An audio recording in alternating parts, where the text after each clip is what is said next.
Bharatiya Janata party का दोबारा प्रत्याशी नव्य बिश्नोई निश्चित रूप से भारी बहुमत के साथ वो ये आदमपुर का उपचुनाव जीते, ऐसा कि फीडबैक आ रहा है, उसके आधार पे कह सकते हैं आदमपुर की जनता ने बनाया है। और मैं समझता हूँ वहाँ पहली बार आदमपुर के अंदर बड़े मार्जिन के साथ कमल का फूल खिलने जा रहा है। वो वहाँ पे आए थे और उन्होंने कहा था कि मैं जो चुनाव में वोट मांगने नहीं आया मैं, और अब पार्टी धर्म निभाने आया हुआ। देखिए, मैं जहाँ तक एक बात जानकारी है मैं कह सकता हूँ कि उस दिन नॉमिनेशन फाइल करवाने के दिन जेजेपी के प्रदेश अध्यक्ष निशान सिंह जी वहाँ पर गए थे, और क्योंकि वो चुनाव क्षेत्र से बाहर की बात हो सकता है इस प्रकार की कोई बात उन्होंने कही हो, नहीं तो दोनों ही पार्टियां, क्योंकि साझा हमारा उम्मीदवार है, किस प्रकार से भारतीय जनता पार्टी का या कहीं साझा उम्मीदवार वहां से भारी बहुमत के साथ जीते, इस बात का प्रयास दोनों ही पार्टियों का रहने वाला है। तो साझा उम्मीदवार होने के बावजूद भी उन्होंने नॉमिनेशन वाले दिन ये बात कही है, तो क्या लगता है इससे? देखिए, मैंने वैसे सुनी तो नहीं है, लेकिन अगर कोई बात कही है इसकी जानकारी तो वही दे सकते हैं कि कई बार आदमी किसी विशेष लहजे में कोई बात कहता है, नहीं तो वहाँ पर भारतीय जनता पार्टी और हमारे गठबंधन का उम्मीदवार वहाँ से भारी बहुमत के साथ जीतने वाला है। अभी तक लगता है हम इसको कांग्रेस का गढ़ उस स्थिति में कह सकते थे जब चौधरी भजन लाल जी कांग्रेस पार्टी के अंदर थे, क्योंकि वो लंबे समय तक वहाँ से विधायक रहे, हरियाणा प्रदेश के मुख्यमंत्री रहे। तो ये बहुत एक सामान्य सी बात होती है कि कोई बड़ा व्यक्ति कहीं से कोई चुनाव लड़ता है, अपना कर्म क्षेत्र बनाता है, वो जनता उसके प्रति जुड़ाव रखती है, और ऐसा ही जुड़ाव वहाँ पर चौधरी भजन लाल के परिवार के प्रति वहाँ की जनता का रहा है।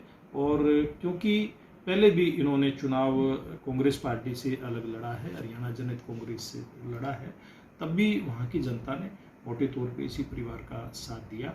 लेकिन अब स्थितियाँ बदली हैं, क्योंकि भव्य बिश्नोई वो भारतीय जनता पार्टी के उम्मीदवार हैं। आज जहाँ उस क्षेत्र में उस परिवार की एक अपनी पैठ है, तो दूसरी तरफ देश और प्रदेश के अंदर भारतीय जनता पार्टी की जो सरकारें हैं, आज हरियाणा प्रदेश में मुख्यमंत्री मनोहर लाल जी के नेतृत्व में जो सरकार चल रही है, आम आदमी उसकी जो विकास की जो नीतियाँ हैं, जो जन कल्याण की नीतियाँ हैं, उनसे खुश हैं। और खास करके देश के प्रधानमंत्री नरेंद्र मोदी जी के नेतृत्व में जो देश आगे बढ़ा है, जो किसान के लिए काम किया है, गरीब मजदूर के लिए काम किया है, उसके चलते मैं दावे के साथ कह सकता हूँ कि पहले से ज़्यादा मार्जिन के साथ वहाँ की जनता, आदमपुर के क्षेत्र की जनता आदमपुर के अंदर कमल खिलाने का काम करेगी। देखिए, इस बात की मेरे को जानकारी नहीं है कब कब कार्यक्रम लगेंगे। ये तो वहाँ जो टीम बैठी है जो चुनाव का संचालन कर रही है, वो चुनाव की संचालन जो समिति है वही बेहतर इसका जवाब दे सकती है।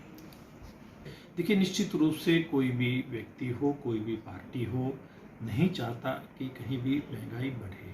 और जहाँ तक भारतीय जनता पार्टी की सरकारें हैं, प्रदेश की सरकार है, केंद्र की सरकार है, ये कई बार जो महंगाई बढ़ना होता है अंतर्राष्ट्रीय स्तर पे जो चीज़ें होती हैं उनके आधार पे होता है, लेकिन दोनों ही सरकारें चाहती हैं कि महंगाई का असर कम से कम आम जनता के ऊपर पड़े।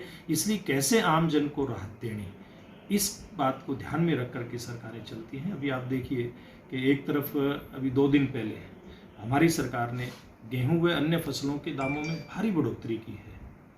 दालों की फसलों के तो 300 से लेकर के 500 रुपये तक के भाव प्रति क्विंटल बढ़ाए हैं। 110 रुपये प्रति क्विंटल गेहूं का भाव बढ़ाया है। इसी प्रकार से जौ का भाव बढ़ाया है। तो जब सरकार इस प्रकार से किसान को लाभ देती है, तो निश्चित रूप से इसका इम्पैक्ट उस व्यक्ति के ऊपर भी पड़ता है जो कोई चीज़ खरीद करके और उसका उपयोग करता है। तो सरकारों की, चाहे प्रदेश सरकार है चाहे केंद्र सरकार है, दोनों ही सरकारोों की भूमिका रहती है कि कैसे, चाहे वो उत्पादक है या उपभोक्ता है, दोनों में सामंजस्य बना करके किस प्रकार से चले। एक तरफ उत्पादक को उस चीज़ का लाभ हो, तो दूसरी तरफ उपभोक्ता के ऊपर ज़्यादा फर्क ना पड़े।